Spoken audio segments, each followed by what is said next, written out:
통에 맛보게 원하오니 아버지, 주님이라여 예배를 주시옵소서. 하나님 감사합니다.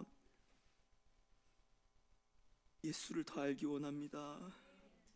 예수만 더 알기 원합니다. 그 놀라운 사랑의 길이와 높이와 깊이와 높이를 깨달아 아는 저희 되기를 원합니다. 하나님, 그 지혜와 총명을 더하여 주시옵소서. 예수를 더하는 지혜와 총명을 더하여 주시옵소서. 이 예배가 예수를 안 만큼 더욱 찬양하고, 예수를 안 만큼 더 새로운 삶으로 살아가고, 예수를 안 만큼 더 기쁜 예배자로 살아가는 그런 예배 될 수 있도록 주님 인자하여 주시옵소서. 이 예배를 주관하시고 홀로 영광과 높임 받아 주시옵소서. 감사드리며 예수 그리스도의 이름으로 기도드립니다. 아멘. 할렐루야. 아멘. 목요일에 오신 여러분들 진심으로 환영합니다. 오늘 나눌 말씀은 에베소서 1장 7절부터 9절까지 말씀입니다. 에베소 1장 7절부터 9절까지 말씀을 우리 한 목소리로 읽도록 하겠습니다. 시작. 우리는 그리스도 안에서 그의 은혜의 풍성함을 따라 그의 피로 말미암아 속량 곧 죄사함을 받았느니라. 이는 그가 모든 지혜와 총명을 우리에게 넘치게 하사 그 뜻의 비밀을 우리에게 알리신 것이요 그의 기뻐하심을 따라 그리스도 안에서 때가 찬 경륜을 위하여 예정하신 것이니. 아멘. 우리 옆에 주위에 계신 분들에게 이렇게 한번 인사해 볼까요? 비밀을 아십니까? 예수 그리스도의 비밀을 아십니까? 비밀을 아십니까? 아멘. 오늘 제목이 밀혈입니다. 한자를 처음으로 써봤는데요. 사실 뭐 그냥 제가 제목을 비밀의 피의 비밀 하다가 뭔가 좀 이거 무슨 만화 같고 또 동화 같고 그래갖고 좀 더 표현할 수 없을까 하다가 제 한계로 그냥 한자로 비밀의 피혈자 써갖고 밀혈이라고 썼습니다. 예, 오늘 저희 피의 비밀, 예수 그리스도의 그 보혈의 비밀을 풍성하게 알아가는 시간 되기를 소망하는데요. 에베소서를 계속 보고 있습니다. 에베소서의 주제는 하늘의 신령한 복이 그리스도 안에서 모두 다 떨어진다는 것이었습니다. 그 첫 번째, 그래서 바울의 찬송이 터져 나오는데 성부, 성자, 성령 중에서 성부 하나님께서는 무엇을 계획했다고 했죠? 구원의 시나리오를 계획했다고 했습니다. 방법은 택함과 선택. 왜 택함과 선택이냐? 하나님께서 선택하셨고 예성하셨으니 누구도 바꿀 수 없다, 이것이죠. 그런데 목적은 뭐라고 했죠? 거룩. 택하면 막 살 수 있다? 아니요. 거룩이 목적이기 때문에 막 살 수가 없습니다. 그 동기는 무엇이라고 했습니까? 사랑. 억지로 한 게 아니라 사랑이라고 했었죠. 결과는 뭐라고 했었죠? 자녀됨. 이제 너희가 외인이 아니요 하나님의 자녀가 되었다, 이 얘기를 하는 것이고, 그리고 목표는 영광, 하나님을 찬양하는 그 삶. 너희가 에베소 사람들이여, 너희가 그 신화와 우상에 몰두된 그것에서 벗어나서 너희가 얼마나 놀라운 그 구원의 스토리 안에 들어왔는지 알고 그걸 찬양하며 영광 돌린 삶을 살길 원해. 하나님께서는, 바울은 그래서 성부 하나님에 대한 찬양을 얘기를 했습니다. 그렇다면 이제 두 번째로, 이 하나님께서 창세전에 구원의 계획을 다 세우실 때 그렇다면 이거를 누가 실행할 수 있을까 했을 때 그 실행을 하시는 그분이 누구라고 하셨죠? 성자 예수 그리스도이십니다. 그러니까 이런 거죠. 창세전에 삼위 하나님의 구원 회의가 열렸습니다. 하나님께서 얘기를 하시는 거죠. 가상인 겁니다. 내가 이러한 구원 계획을 세워놨어. 이런 각본을 예수님께 주는 거죠. 예수님께서 그 각본을 보면서 아버지 놀랐습니다 쭉 있는데, 어라? 제가 십자가에 못 박히네요. 제가 못 박혀서 그 피로 이 구원의 스토리가 이루어지네요. 물론 어랄하지 않았겠죠. 예수님도 기뻐하심으로 그 구원 계획에 동참하셨습니다.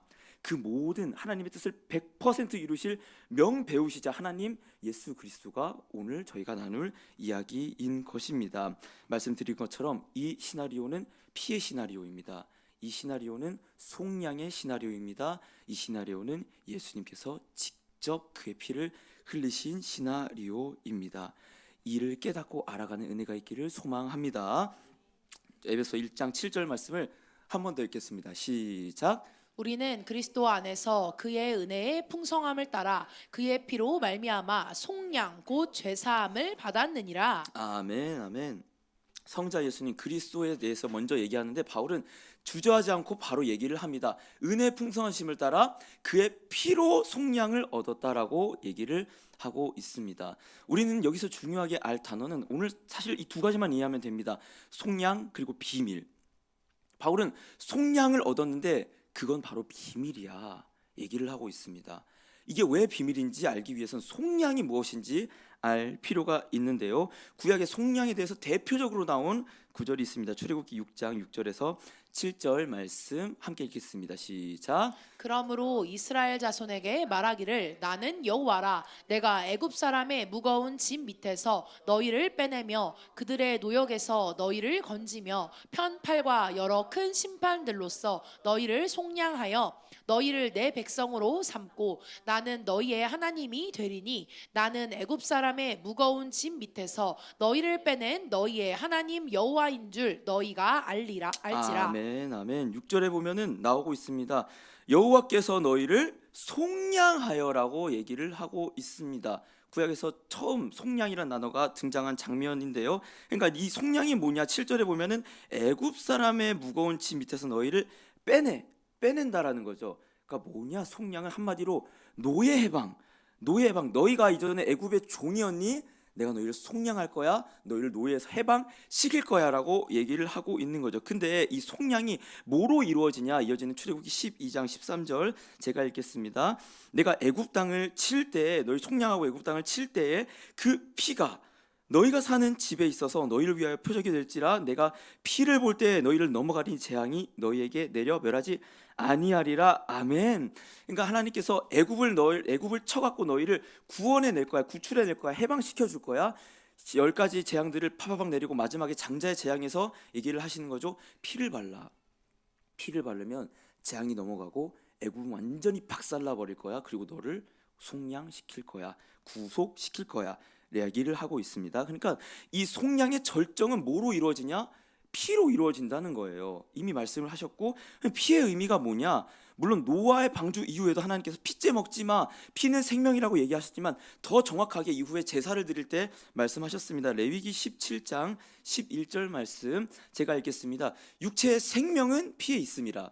내가 이 피를 너희에게 주어 제단에 뿌려 너희의 생명을 위하여 속죄하게 하였나니 생명이 피에 있으므로 피가 죄를 속하느니라. 아멘. 제사를 말해주는 아주 대표적인 구절입니다. 왜 피를 뿌려요? 왜 짐승의 피를 뿌려요?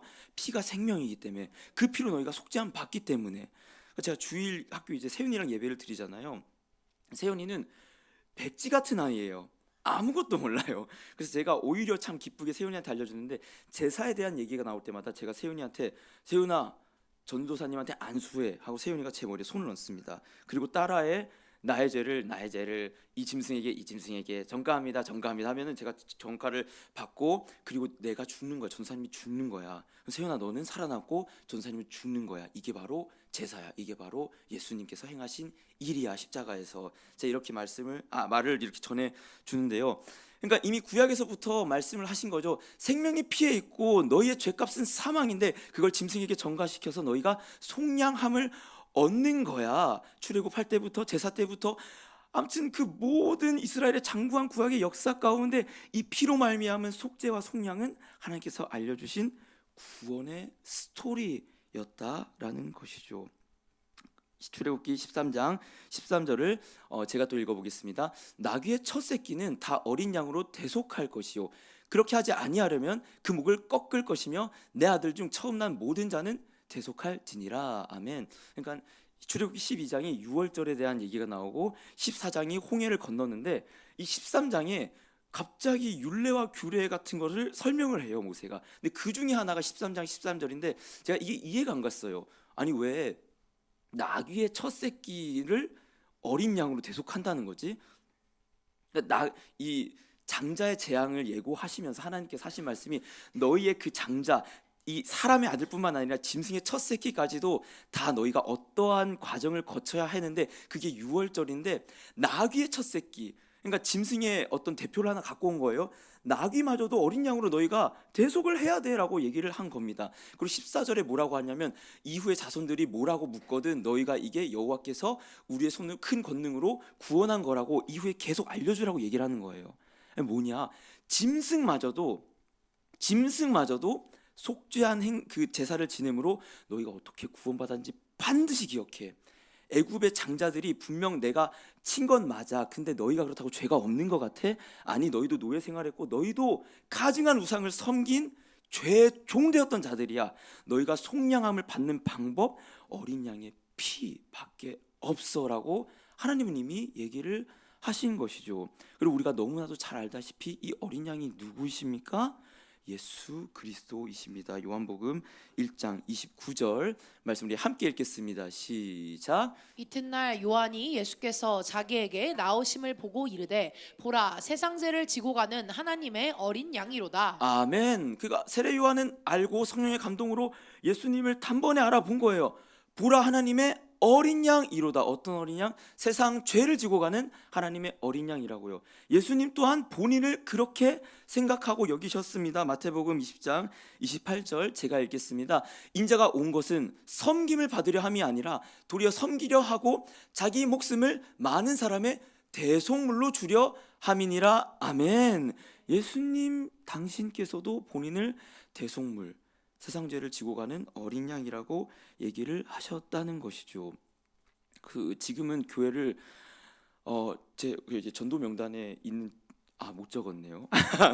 친구 한 명이 있습니다. 또 간절히 기도하는 친구가 원래 목사가 되겠다고 했던 친구예요.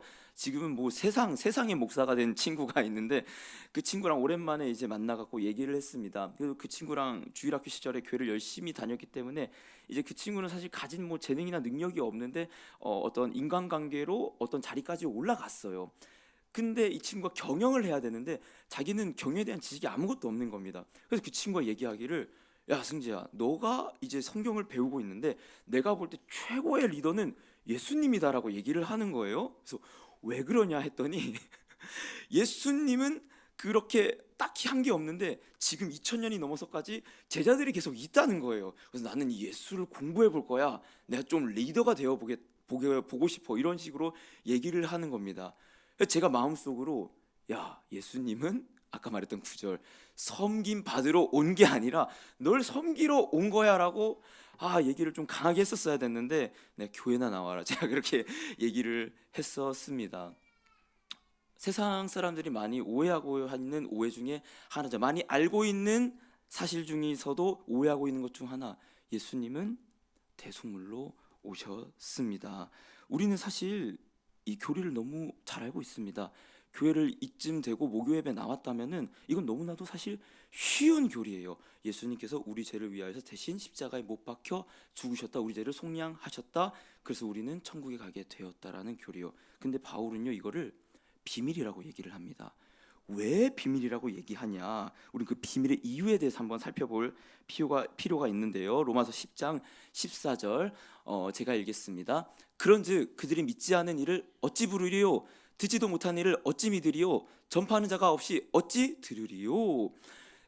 이게 비밀인 이유는 사실 두 가지 이유가 있습니다. 첫 번째는 표면적인 이유인데 지금 말씀처럼 간단하게 듣지 못했는데 어떻게 믿어?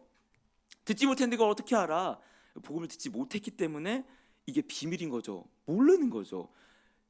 감독인 하나님과 배우인 예수님께서 그 영화를 찍었는데 영화를 못 본 사람이 영화를 안다고 할 수 없는 것처럼 그렇기 때문에 비밀이 됐는데 실은 궁극적이고 본질적인 이유가 있습니다. 이어지는 로마서 10장 16절에서 18절인데 우리 함께 읽도록 하겠습니다. 시작. 그러나 그들이 다 복음을 순종하지 아니하였도다. 이사야가 이르되 주여 우리가 전한 것을 누가 믿었나이까 하였으니 그러므로 믿음은 들음에서 나며 들음은 그리스도의 말씀으로 말미암았느니라. 그러나 내가 말하노니 그들이 듣지 아니하였느냐? 그렇지 아니하니 그 소리가 온 땅에 퍼졌고 그 말씀이 땅 끝까지 이르렀도다 하였느니라. 아멘. 바울이 계속 얘기를 하는 거죠. 그들이 복음을 순종하지 않았는데 믿음은 들으면서 나는데 18절에 그런데 그들이 듣지 아니하였느냐? 그 유대인들이 그런데 들에서 그렇게 듣지 않았니? 아니, 그 소리가 땅 끝까지 퍼졌어. 근데 안 믿더라 얘기를 하고 있는 겁니다. 그러니까 영화를 보고도 이 영화를 해석을 못 하는 거예요. 그 어려운 영화들 가끔씩 있잖아요. 그러면 유튜버들이 꼭 이 영화에 대한 해석을 영화보다 더 길게 따지고 보면은 영화는 2시간인데 그 영화에 대한 해석들이 몇 시간으로 다 그런 거 합쳐보면 많을 거예요. 그것처럼 영화를 아무리 봤는데 모르더라 이겁니다. 유대인들이. 이게 바로 본질적인 이유예요. 왜? 우리의 죄 때문에 눈이 어두워져서 이해하지 못한다고 하는 거죠. 바울은 그래서 사도행전 28장 마지막에 이렇게 얘기를 해요. 제가 읽어보겠습니다. 그들이 날짜를 정하고 그가 유숙하는 집에 많이 오니 바울이 아침부터 저녁까지 강론하여 하나님의 나라를 증언하고 모세의 율법과 선지자의 말을 가지고 예수에 대하여 권하더라. 그 말을 믿는 사람도 있고 믿지 아니하는 사람도 있어. 서로 맞지 않아 흩어질 때에 바울이 한 말로 이르되 성령이 선지자 이사야를 통하여 너희 조상들에게 말씀하신 것이 옳도다. 아멘. 이 말씀하신 그게 뭐예요? 들어도 듣지 못하고 보아도 보지 못하는구나라고 바울이 그 선교의 대가 바울이 선교를 하고 전에 봤더니 어떤 사람들은 듣고 어떤 사람들은 안 듣는 거예요. 암만 전해도. 그러고 나서 한 얘기가 누구는 듣고 누구는 듣지 못했다 한 이사야의 말씀이 옳도다라고 얘기를 하고 있는 거죠. 이 사도행전 28장에 갇힌 그 감옥이 바로 이 에베소서를 쓰고 있는 그 감옥이거든요.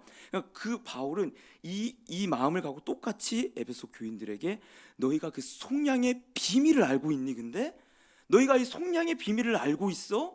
이 얘기를 하고 있는 것이죠. 에베소서 1장 8절 9절 우리 한 번 더 함께 읽어보겠습니다. 시작. 이는 그가 모든 지혜와 총명을 우리에게 넘치게 하사 그 뜻의 비밀을 우리에게 알리신 것이요 그의 기뻐하심을 따라 그리스도 안에서 때가 찬 경륜을 위하여 예정하신 것이니. 아멘. 모든 지혜와 총명을 우리에게 넘치게 하사. 바울은 사실 어떤 면에서 이거 자체가 감격스러운 거예요.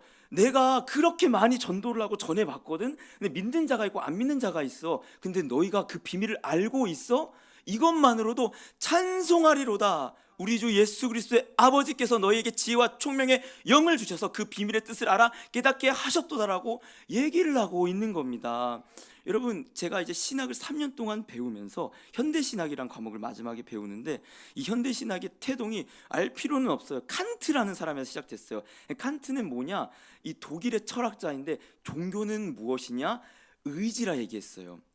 그러니까 무엇이냐? 간단히 말하면 우린 신을 알 수 없어. 저거는 비가시계야. 우리는 볼 수 없어. 그럼 우리 신을 어떻게 알아? 우리 안에 있는 도덕심으로 아는 거야.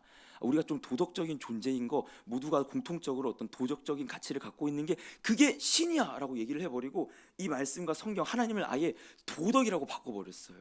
근데 사람들이 볼 때 야, 그 도덕이 신이란 건 좀 아니야 라고 해서 나온 사람이 이제 슐라이어 마그라는 사람인데 이 사람은 감정이 신인 거예요. 감정. 그러니까 어떤 종교적인 그 감정이 일어나잖아요. 그게 신이야. 이 신이 우리 살짝 스쳐 지나갈 때 그 어떤 황홀한 그런 엑시터시 같은 게 있는데 그게 신이야라고 얘기를 했던 겁니다. 근데 이거에 또 반대가 해겔이라는 사람이 아니 신은 이성이야라고 얘기를 했어요. 그냥 절대 이성이란 게 이 세계를 통치하고 있는데 그 이성을 파악하는 것이 신이야. 그러니까 무슨 말을 하고 싶은 거냐면 이 도덕, 감정, 그다음에 이성, 그러니까 이 종교, 이 하나님의 자리를 이 사람들이 이 세계로 대체했다는 거고 실은요 오늘날까지 이러한 흐름들은 이어지고 있습니다. 그 어디에도 예수가 없다는 거예요. 저희는 개혁주의 교단입니다. 예수 그리스도를 가장 중요한 가치로 여기는데 실은 저도 다르지 않았고요. 저와 함께한 전도사님들도 다르지 않았고 그리고 다른 목사님들의 설교를 들어봐도 다르지 않는 것은 이 설교와 이 말씀에서 선포하는 말씀들이 도덕 윤리에 그치거나 어떤 자들은 이성과 지식에 그치거나 어떤 자들은 감정에만 그치는 설교들이 넘쳐나고 그 세계 중에 취향을 고르는 거예요. 나는 똑똑한 사람이니까 이 지성이 맞아. 나는 감정이 그냥 감정적인 게 좋아. 나는 도덕 윤리적인 게 좋아. 이 셋 중에서 어디에도 예수가 없는 현실이 그게 제 모습이었고 한국 교회의 모습이 되어가고 있다는 사실입니다. 그러나 예수 그리스도는 비밀입니다. 바로 우리만 알 수 있는, 우리만 깨달을 수 있는 놀라운 비밀입니다. 누가복음 24장 19절에서 21절 제가 한번 읽겠습니다. 이르시되 무슨 일이냐 이르되 나사렛 예수의 일이니 그는 하나님과 모든 백성 앞에서 말과 일에 능하신 선지자이거늘 우리 대제사장들과 관리들이 사형 판결에 넘겨주어 십자가에 못 박았느니라. 우리는 이 사람이 이스라엘을 속량할 자라고 바랐노라. 이뿐 아니라 이 일이 일어난 지가 사흘째요. 속량한 자라고 믿었는데, 속량할 자라고 믿었는데 이 예수가 죽어버렸다라고 얘기를 하고 있습니다. 앞서 이 아내와 목사님과 함께 식사 잠시 꼬마비값을 조금 먹었습니다. 꼬마비값을 조금 먹었는데 그러면서 이런저런 대화를 나누다가 이런 얘기를 많이 했어요. 그러니까 사역자들이 이 예수로 승부를 보지 않는다 이거예요. 복음으로 승부 보지 않는다 이거예요. 저희들이 이 어떠한 심리적인 또 사회적인 어떠한 언변과 스킬, 인본적인 방법으로 완전히 찌들어갖고 그 율법적이고 도덕적이고 가면 쓴 모습으로 사역하는 그 모습이 우리 사역자들에게 많다라는 겁니다. 엠마오로 가는 제자들, 예수가 속량할 줄 알았는데 사실은 저는 알고 있어요. 왜 그러냐? 예수로 승부 보지 못한다고 믿기 때문이에요. 목사님과도 대화를 나눴는데 이들이 올 때는, 그러니까 신학생들이 올 때는 저희가 강제로 왔겠습니까? 저희가 등 떠밀려 야 제발 가, 제발 신학교 가 해서 온 사람도 몇 있을 수는 있겠죠. 근데 대부분은 예수 만나고 예수가 너무 기쁘고 감격스러워서 그 보혈을 내가 전하는 것에 내 한 몸 바쳐보겠다고, 뭔지 모르겠지만 그게 뭐 총신이든 합신이든 가보는 거예요. 기도하고. 근데 신학교 3년 하고 사역을 해보니까 야 예수만 전하고 복음을 전했는데 뭔가 안 되네, 수가 안 느네, 열매가 없네, 이런 걸 느끼니까 야 예수만으로 안 되겠어. 근데 사역적인 스킬, 어떤 사회 문화적인 흐름과 시조에 따른 방법론, 교회 성장론이 왜 나왔습니까? 교회 성장론이라는 과목이 있어요. 말이 안 되죠. 교회를 성장시키는 방법을 문화와 인종과 계층의 동질대를 형성해 갖고 이 사람들에게 어떠한 동질된 공동체성을 형성하라 이거예요. 예수가 아니라 이들이 같은 부류와 같은 성별과 같은 계급과 같은 직장, 이걸로 뭉치면은 어떤 동질감이 형성되는데 그걸 먼저 형성을 해. 이런 걸 알려주는 교회 성장학이란 게 있어요. 왜 나와요? 예수로 안 된다고 믿기 때문에. 그가 속량할 줄 알았는데 아니었더라. 이 엠마오의 눈먼 제자들이 가득하다는 거죠. 그때 예수님께서 이렇게 얘기하십니다. 누가복음 24장 25절에서 27절 말씀 제가 읽겠습니다. 이르시되 미련하고 선지자들이 말한 모든 것을 마음에 더디 믿는 자들이여, 그리스도가 이런 고난을 받고 자기의 영광에 들어가야 할 것이 아니냐 하시고, 이에 모세와 모든 선지자의 글로 시작하여 모든 성경에 쓴 바 자기에 관한 것을 자세히 설명하시니라.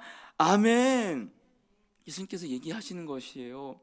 미련하고 마음이 터진 자들이여, 너희가 이걸 알지 못하니 모세의 율법과 선지자의 글과 시편에 나를 가리켜 기록한 말씀이 바로 이루어진 거야. 그때서야 그들이 우리의 마음이 뜨겁지 아니하더냐, 우리의 마음이 뜨겁지 아니하더냐 얘기를 하고 있습니다. 사랑하는 여러분, 우리가 이 비밀을 본질적으로 저는 이렇게 생각합니다. 우린 십자가를 압니다. 근데 이때의 초대교회 성도들만큼 안다라고 하는 것이 아닌 것은 우리는 교리적으로 알고 있습니다. 그러나 이 비밀의 길이와 높이와 깊이와 높이를 이들만큼은 알지 못한다고 제가 그렇습니다.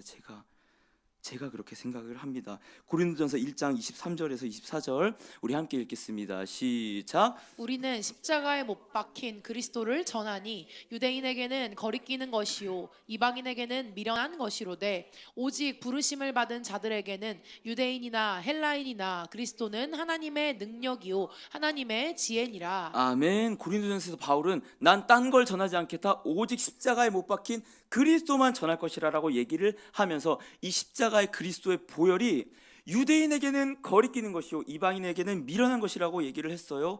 왜인지 저희는 알고 있습니다. 유대인은 율법을 지키는 자들이었어요. 나무에 매달린 자마다 저주받은 자였어요. 그 나무에 매달린 자가 메시아라고 거리끼는 거예요.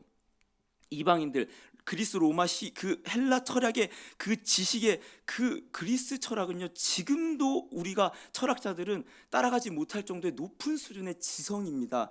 그거를 달달 외우고 있던 그 헬라인들에게 이 십자가도 미련한 것이에요. 왜요? 죄인들만, 패역한 그 범죄자들만 달리는 아주 흉폭하고 야만한 범죄의 결과물이니까요. 이게 근데 지금 오늘날에도 안 이루어질까요? 유대인들, 즉 율법주의적인 우리의 모습들이 율법주의자들에게는 예수는 거슬리는 거예요. 저런 자가 구원을 받는다고? 나는 구원을 받았는데 진짜 흉악범, 진짜 더럽고 진짜 사회적으로 비판을 받는 저 사람이 예수를 믿고 변화되었다고 나온다면은 저희 마음속에 먼저 그 마음이 들어요. 야, 저 쇼하는 거 아니야? 저게 구원받았다고 지금? 나는 구원받은 게 되는데 남은 안 되는 거예요. 이게 바로 자기의고 율법주의적인 모습이고 유대인의 모습입니다. 그러나 이 율법주의, 유대인적인 모습들은 필경, 저주와 정죄와 사망밖에 이룰 수 없습니다. 그렇게 율법 강조했던 유대인들이 한 일이 결국 뭐예요? 예수를 십자가에 못 박는 일밖에 못했단 말이에요. 헬라, 철학, 이성, 지성, 과학의 기술 발달, 사회 문명의 발달, 그걸로 구원이 옵니까? 지금 이러한 사상을 갖고 있는 자들에게도 십자가는 미련한 것이에요. 야, 그 고대 이스라엘의 종교에 있는 그 예수의 십자가가 뭐 구원을 알려주고 너에게 행복을 찾아준다고? 야, 무슨 소리야? 과학의 발전, 심리학, 인본주의적, 인문학적인 어떤 소양을 길러서 우리의 삶의 만족과 행복을 가져올 거야. 그 이후에 영생의 삶은 과학으로 우리가 이뤄내 볼 거야. 이런 자들, 이 헬라 철학, 이 헬라인들의 사상이 지금도 이어지고 있다는 것이죠. 근데 보세요, 헬라인들이 왜 로마가 십자가 형벌을 세웠는지 아십니까? 이 십자가 형벌에 못 박히는 자들은 필경 정치범들이었어요. 굉장한 흉악범이거나 그걸 통해서 로마는 자기의 체제를 유지했던 겁니다. 너희 우리 로마 체제에 덤비면 죽어. 십자가에 걸어 놓는 거예요. 그래서 공포감을 주고 우리의 권력을 유지하는 힘의 수단을 보여주는 것이죠. 근데 그것을 바울은 다 무너뜨린 십자가는 뭐라고 하죠? 믿는 자들에게는 능력이요, 지혜요, 아멘. 그렇게 바울은 얘기를 하고 있는 겁니다. 그러니까 오늘날에도 아까 말한 것처럼 현대신학에서 이 십자가의 복음과 말씀을 도덕과 윤리, 지식, 또 감정으로 둔갑하려는 그 시도들에 대해서 우리는 오직 한 가지 비밀, 예수 그리스도만을 외쳐야 할 줄로 믿습니다. 그것을 알아가는 것이 저희의 가장 큰 행복이고 기쁨이 되기를 저는 간절히 소망합니다. 그 비밀만을 더 알게 해주시옵소서. 그 예수의 비밀만을 이 성경 66권에서 시퍼렇게 살아서 우리에게 증거하고 있는 그 예수만을 더 알게 하여 주시옵소서. 그 비밀을 알고 비밀을 전하는 것으로 기뻐하는 자로 살아가게 하여 주시옵소서. 그러한 자가 저와 여러분 되기를 간절히 소망합니다. 성경은 오직 이 예수와 피의 비밀에 대해서만 얘기를 하고 있어요. 사실은 다 말할 수가 없어요. 너무 많아서 다 말할 수 없는데 구약의 첫 번째 창세기 3장 15절부터 제가 함께 읽어보겠습니다. 시작. 내가 너로 여자와 원수가 되게 하고 내 후손도 여자의 후손과 원수가 되게 하리니 여자의 후손은 내 머리를 상하게 할 것이요 너는 그의 발꿈치를 상하게 할 것이니라 하시고. 아멘. 여자의 후손 누구죠? 예수 그리스도가 사단의 머리를 상하게 할 것이고 그 이후에 일어난 사건이 무엇입니까? 무화과 옷 입었어? 너희 그걸로 안 돼. 어떠한 짐승을 죽여서 그 짐승의 가죽으로 너의 수치를 가리는 그 모습, 예수 그리스도의 사건이 이미 창세 태초부터 시작되었던 것이죠. 출애굽기 21장 5, 6절 한번 읽겠습니다. 시작. 만일 종이 분명히 말하기를 내가 상전과 내 처자를 사랑하니 나가서 자유인이 되지 않겠노라 하면 상전이 그를 데리고 재판장에게로 갈 것이요 또 그를 문이나 문설주 앞으로 데리고 가서 그것에다가 송곳으로 그의 귀를 뚫을 것이라. 그는 종신토록 그 상전을 섬기리라. 아멘. 그 출애굽기 20장은 십계명이죠. 21장은 이제 어떤 살아가는 방식에 대해서 하나님께서 너희가 이렇게 종에 대하여서, 너희가 남편에 대하여서, 또 이제 부부 관계 그렇죠, 그렇게 대하여서 이래 하라 이렇게 말씀하시는 것을 이제 성경학자들은 구약 윤리라고만 얘기를 합니다. 그런데요, 제가 의문인 것은 모세의 율법과 선지자의 글과 시편에서 나를 가리켜 기록한 말씀이 이루어졌다라고 하면은 이 구약의 윤리라고만 말하는 이 부분은 예수 그리스도를 가리키는 게 맞는가 아닌가 하는 거예요. 그리고 만약에 이것이 예수 그리스도를 가리키지 않는다고 하면은 이 구약의 윤리들, 구약에서 이루어졌던 이것들은 구약에서만 의미가 있는 거죠. 지금은 의미가 없죠. 저희가 읽었던 이 부분은 뭐냐면, 상전이, 그러니까 그에게 아내를 주어서 딸을 낳게 하면 종이 이제 상전의 집으로 들어왔는데 결혼을 한 거예요. 아내를 맞이하고 딸을 낳았는데 이제 그 종이 풀려나서 자유가 될 때가 됐는데, 만일 5절에 그 종이 말하기를 내가 상전, 그러니까 주인이 내가 너무 좋은 거예요. 그리고 아내와 자식을 내가 사랑해 갖고 난 이 집에서 나가기 싫어요. 내가 차라리 이 종으로 그냥 자유인 되기 싫고 그냥 종으로 순종하면서 살고 싶어요 하면은 16절에 뭐라고 얘기합니까? 상전이 그를 데리고 가서 재판장에 가서 그거를 확인을 한 후에 문이나 문설주 앞으로 가서 귀에다가 송곳을 때리고 찍어 눌러서 이 종된 표시를 귓불이에다 한다는 겁니다. 그런데요, 이것을 예수 그리스도의 시각으로 한번 보자는 거예요. 왜 문이나 문설주로 끌고 간 거예요? 문이나 문설주에 뭘 바른다고 이미 그 6월절 출애굽기 13장 12장에 얘기했었죠.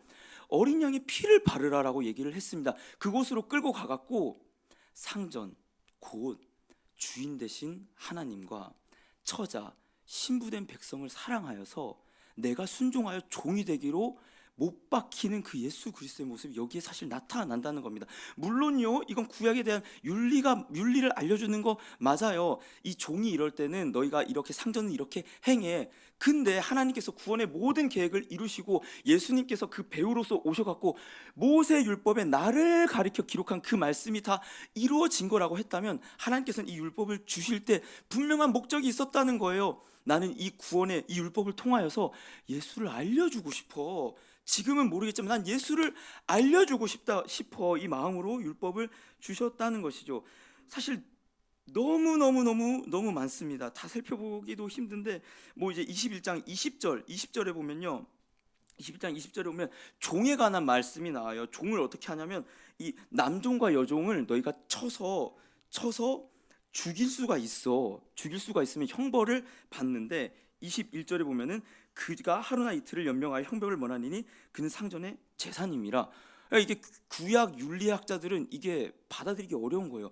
아니, 암만 종이라도 그렇지 종을 때려서 죽였는데 이거를 연명하면은 형벌을 면한다고? 그게 상전의 재산이라고 얘기를 하고 이거에 대한 논쟁이 있어요. 근데 이 종의 시선에서 종된 그리스도의 시선으로 보자는 거예요. 우리가 원래 죄의 종되었을 때 맞아 죽어야 될 그 위치로 예수 그리스도에서 종되어서 오셔갖고 그 종의 모든 형벌을 받았음을 이미 율법에서 예수 그리스도의 그 순환과 고통을 하나님께서 말씀하고 계셨다는 사실입니다. 이뿐만이 아닙니다. 21장 28절부터 우리 함께 읽어보겠습니다. 시작. 소가 남자나 여자를 받아서 죽이면 그 소는 반드시 돌로 쳐서 죽일 것이요 그 고기는 먹지 말 것이며 임자는 형벌을 면하려니와 소가 본래 받는 버릇이 있고 그 임자는 그로 말미암아 경고를 받았을 때 단속하지 아니하여 남녀를 막론하고 받아 죽이면 그 소는 돌로 쳐 죽일 것이요 임자도 죽일 것이며. 여기까지 한번 읽어볼게요. 그러니까 소가 이제 임자에 관한 법인데, 소가 들이받는 버릇이 있어서 누구를 들이받았으면은 그 소와 임자를 같이 죽이라는 거예요. 이게 2절 29절까지 내용이었고, 30절부터 또 한번 32절까지 읽어보겠습니다. 시작. 만일 그에게 속죄금을 부과하면 무릇 그 명령한 것을 생명의 대가로 낼 것이요 아들을 받든지 딸을 받든지 이 법규대로 그 임자에게 행할 것이며. 아멘. 32절까지요. 32절 읽겠습니다. 시작. 소가 만일 남종이나 여종을 받으면 소 임자가 은 30세겔을 그의 상전에게 줄 것이요 소는 돌로 쳐서 죽일지니라. 아멘. 자, 그런데 30절에 만일 그런데 소랑 주인이 다 죽어야 되거든. 만일 속죄하는 금액을 부과하면은 생명의 대가를 낼 것인데 31절을 보면요. 그 임자가 그거를 법규대로 행할 것이고 32절에 그 소의 그 친 값으로 뭘 내냐? 은 30세겔을 주고 그 소는 돌로 쳐서 죽일지니라 얘기를 하고 있습니다. 그러니까 저는 이거를 보는 거예요. 이 율법, 이 윤리적인 부분에서 맞아, 이 텍스트적으로는 그 주인은 소유물을 잘 간수해야 돼. 근데 겨우 이 얘기만 하냐 이거예요. 속죄금을 낼 경우 30세겔을 내면은 그 주인은 살고 소는 대신 죽는 거야. 이 30세겔로 팔린 값, 이 값이 누구의 값이에요? 예수 그리스도. 그러니까 이 모든 구약의 율법과 사건과 인물과 역사의 중심이 예수 그리스도임을 하나님은 창세 전부터 이미 다 계획을 해 놓으시고 이 창세기부터 성경 66경에 아주 선명하게 증거를 해 놓으시고 예수 그리스도가 오셨다는 사실입니다. 사랑하는 여러분, 이 비밀을 알고 계십니까? 이 비밀을 저희가 알고 있습니다. 알고 있습니다. 그렇다면 우리는 바울의 그 말을 기억할 필요가 있어요. 들어도 듣지 못하고 보아도 보지 못하는데 너희는 그 지혜와 총명으로 이 비밀을 알고 깨달은 자들이다. 아멘. 심지어 저희는 유대인도 아니고 그 근방에 있던 헬라인조차도 아니에요. 조선인 우리가 이 복음의 비밀을 알고 깨달았다는 그 사실 하나만으로도 우리는 기쁨과 찬송으로 찬양할 수 있어야 하는 자들이라는 사실입니다. 실은요, 이 출애굽기 21장에 대한 이 율법을 그리스도에 비추어서 제가 지금 말한 이 해석들은요, 어떠한 주석에도 나오는 사실이 아니에요. 실은 제가 신학교에 들어가서 배운 사실도 아니고 오히려 신대원에 들어가기 전에 독서실에서 하루에 10시간, 12시간씩 말씀을 읽으면서 내가 예수님을 여기에서 보고 싶다라고 했을 때 그냥 제가 이러지 않을까 생각했던 그 해석들입니다. 신대원에 가니까 이런 해석을 아무도 하지 않는 거예요. 그래서 저가 말할 수가 없었죠. 그리고 심지어 이 죄인 되고 이 쓰레기 같은 마음에서 제가 이걸 말하고 싶었던 이 사실도 내가 예수를 말하고 싶은 마음이 아니라 내가 새로운 통찰, 새로운 어떠한 해석을 내가 발견했네. 제가 이거를 자랑하고 싶었어요. 근데 신학자들이 얘기하고 있지 않으니까 제가 얘기를 할 수 없었던 거예요. 근데 제가 다시 이제 졸업을 하고 이 생명의 말씀을 어떻게 전해야 되나 간절히 하늘문에서 기도하고 말씀으로 훈련받고 있는 가운데 누가복음 24장을 통하여서 그래, 예수를 전해야겠다. 그래, 다른 게 아니라 예수를 전해야겠다. 내가 이 비밀을 알려야겠다. 나도 이 비밀을 아는 것에 내 마음이 뜨거워지고 여기에 평생을 바치고 이 비밀을 전하는 기쁨의 바울처럼 사로잡혀야 되겠다. 그 마음을 부어주시는데 마음이 어찌나 뜨겁던지요. 그래서 다시 말씀을 구약부터 다시 살펴보는데 예수만 보이는 거예요. 예수만 말하고 있는 거야. 하나님께서 예수만 드러내고 있는 거예요. 장구한 역사, 창세기와 요한계시록까지 오직 예수만 말하고 있고 그 비밀을 너가 알고 전해줘. 이 비밀을 내가 알려줄 테니까 전해줘. 너 성령의 기름 부음만 구하는 게 아니라 예수를 말하지 않는데 성령의 기름 부으심이 뭐가 필요해? 복음을 말하지 않는데 성령의 기름 부으심이 뭐가 필요해? 너가 전도를 하는데 인간관계를 갖고 있는데 너가 예수를 전하지 않는데 성령의 은사가 뭐가 필요해? 예수를 전해. 이 비밀을 내가 알려줄 테니까 이 비밀을 알리고 전하고 찬송하는데 너의 생명을 다 바쳐. 이 마음을 주시는데 제 마음이 어찌나 뜨겁고 감격되고 기뻤는지 모릅니다. 사랑하는 여러분, 우리 이 비밀을 알고 이 비밀을 전하고 그것이 기뻐서 찬송하는 그게 내 삶의 전부인 그런 그리스도인 되길 소망합니다.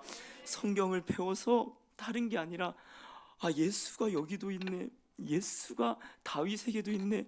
예수가 선지자에게도 있네. 예수가 시편에도 있네. 예수가 잠언에도 있고 복음서에도 있고 서신서와 계시록까지 예수만 있네. 그 예수를 전하는 게 가장 큰 행복이요, 다른 지혜를 구하는 것이 아니라 내가 이 예수를 더 깊이 알고 더 이 비밀을 깨닫는 지혜를 주시옵소서, 전하게 주시옵소서. 그런 저희 되기를 간절히 소망합니다. 이 시간 찬송하시겠습니다.